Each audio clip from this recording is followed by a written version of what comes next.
Alright, hello. Just explaining a grip routine that I did. Let me just 5/30/2025. This is a pretty kind of short routine. Only did 3 movements. One of the movements I did earlier in the day, and then the other ones I did later in the evening. So the first one that I did was the golden potato lift, and this one was just the traditional grip. So the golden potato, it's got a side for your thumb. It's kind of got like a straight edge here. So if you see the straight edge side, that's where your thumb goes, and your thumb can't go over the side of it. So you want to keep your thumb over here, kind of like that. Now there's some guards here, and you don't want your fingers to go past those. So your fingers cannot go past the guards. So you want to line them up even with the guards, and then like that. Now you can get these off couchpotatostrong.com. They're kind of just a neat, interesting handle for grip. And I think the style of grip is, it's like a crimp where your fingers are kind of like that. So they're going to be kind of flat, but once the weight gets heavier, it's going to kind of try to rip out of your hand, so they might kind of straighten out a little. But so this is an interesting handle, and every time that I use this, my fingers are sore. So this style of grip, this crimp grip, is definitely, if you're wanting to strengthen your fingers, I believe is something you want to train. I don't think I've ever done this lift and had my fingers not be sore the next day. So that could be just that I need to train it more, but I try to train it more, but I always I have so many grip tools that I kind of lose track of which ones I've used and whatnot. So I'm trying to get better at being more consistent with the grip tools, and I'm trying to do more reps so that I'm getting more work in, instead of just maxing out all the time, which is kind of what I was doing. And it kind of made me stall out a little bit. I was still moving on some of the lifts, but for the most part, I think I was stalling out. So I think it's time to back off and just do more volume work, and just build up like a base strength again, and then maybe move back into doing the singles and stuff. But for now, I don't have really any plans of doing anything competition wise. So just build up my endurance and my grip and my hand strength and all that. And this is a very good tool to do that. So once again, golden potato from couchpotatostrong.com. So yeah, if you're wanting to strengthen your fingers, this is a very good tool to do that. So on to the next one. We did the Logan lift, and this is another lift that is going to, this is more of a toughness. It hurts quite a bit if you've never done this. It does hurt, so be prepared to kind of build up a pain tolerance to this. And once again, doing higher reps to build that toughness up in my fingers, and hopefully thicken my fingers up a little bit. So it's got the 3, I don't know what you call them, rods, whatever, I don't know. I don't know what their technical term is, but you just put them in between your fingers and squeeze your fingers in as hard as you can. Where you put your thumb, I don't think it really matters.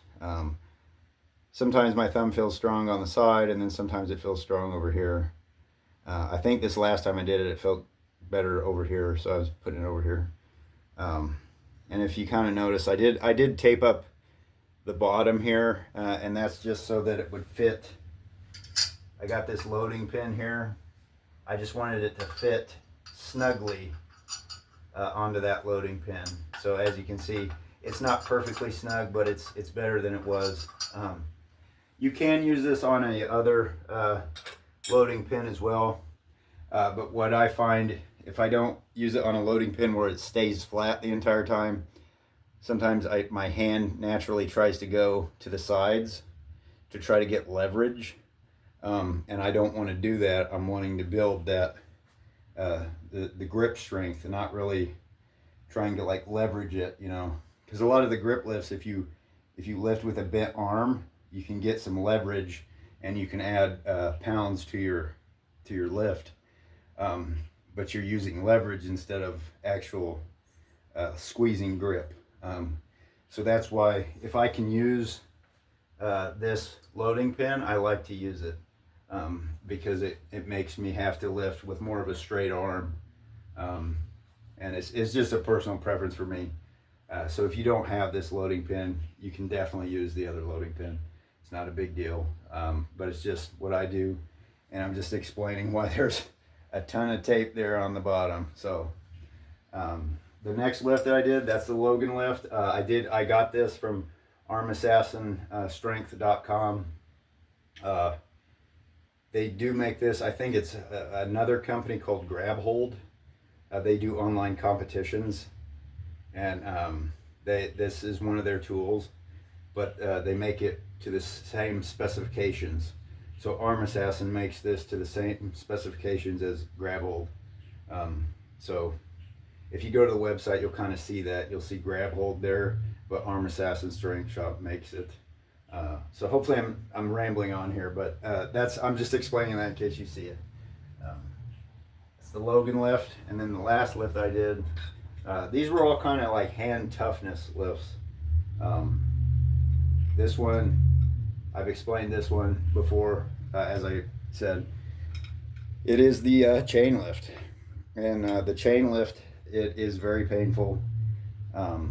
If you've never done this before, once again, always start light. Same with the Logan lift, always start light. Same with the potato, always start light. Build up strength, build up a base strength before you move up. This one, you can't. I've torn my hand a few times with this. The skin, not like muscles or ligaments or anything like that, but the skin is torn when I've maxed out on this. This is very stressful to the skin on the hand. So I've decided to go with higher reps. It does knock out the weight a lot. Doing reps with this is just brutal. And even like holds, if you were to do like a hold with this, it's just brutal. I've noticed that with these, I can kind of tell when my hand starts heating up, because your hand will start to burn from these grip tools. You get the hand tears, I believe, when your hand heats up too much, and then you get the blisters, and then the skin tears. So a good gauge is to kind of notice how hot your hands feel, I guess.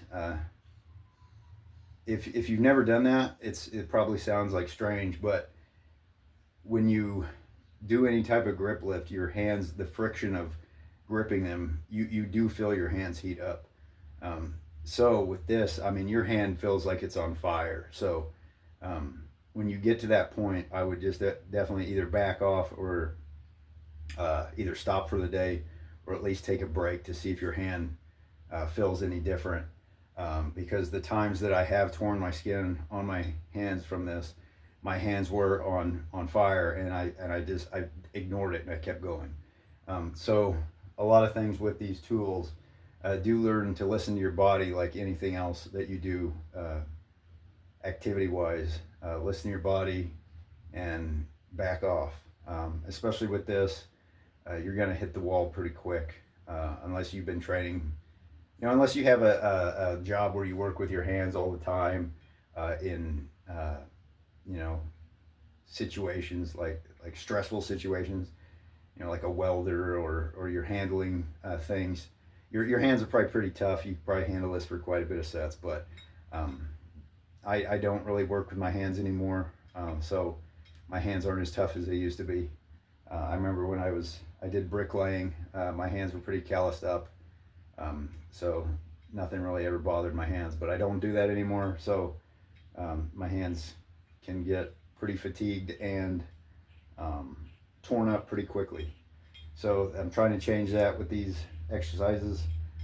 This one, same thing, got this from armassassinstrikeshop.com, and it is a grab hold tool as well, made from the same specifications. So you'll see this one grouped with the Logan lift. So if you've never tried this chain lift, I mean, it is crazy. It's definitely going to test your hand toughness.